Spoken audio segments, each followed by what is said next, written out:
अदील वड़ाई साहब, आप क्या समझते हैं तहरीक इंसाफ ने इस पूरे अपने 1 साल के अरसे में क्या खोया, क्या पाया, और जो इस दौरान जो फैसले लिए गए तहरीक इंसाफ की जानिब से, असम्बलियाँ डिसॉल्व की गई और मुख्तलिफ फैसले जो सड़कों पर आना, जेलों में जाना, सियासी हिकमत अमली बेहतर रही, यही वजह है कि तहरीक इंसाफ ने पॉपुलैरिटी भी गेन की? देखें, ये तो पाकिस्तान तहरीक इंसाफ की खुशकिस्मती है।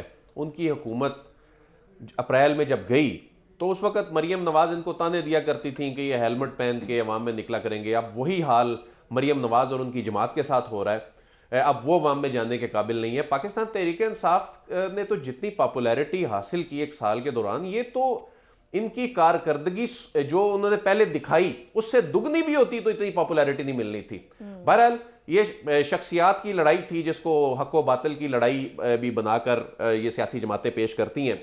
पाकिस्तान तहरीक इंसाफ ने 3 बड़ी चीज़ों पर फैसले किए और उन पर यू टर्न लिए।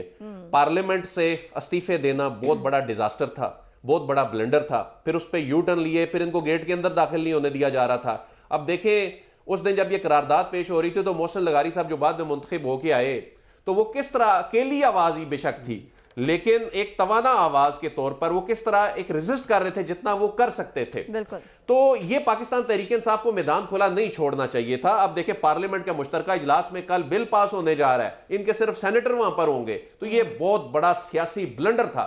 लेकिन इनके मुशीर ऐसे हैं ना, ओ नहीं जी आपको नहीं पता, ये बहुत बड़ा असूली फैसला, और उससे देख लें अब भुगत रही है, अब यू टर्न भी लेने आ रहा। दूसरा यू टर्न क्या हुआ, इनको बड़ा समझाया इनके जमात के अक्लमंद लोगों ने कि ये असम्बलियां ना तोड़ें, ये बहुत बुरा होगा आपके साथ। इन्होंने नहीं माना, असम्बलियां तोड़ दी। अब डिस्कशन क्या चल रही है, ये किसी तरीके से असम्बलियां बहाल नहीं हो सकती। अब ये भी इनकी कानूनी टीम के साथ डिस्कशन चल रही है, लेकिन वो जाहिर नहीं हो सकती अब।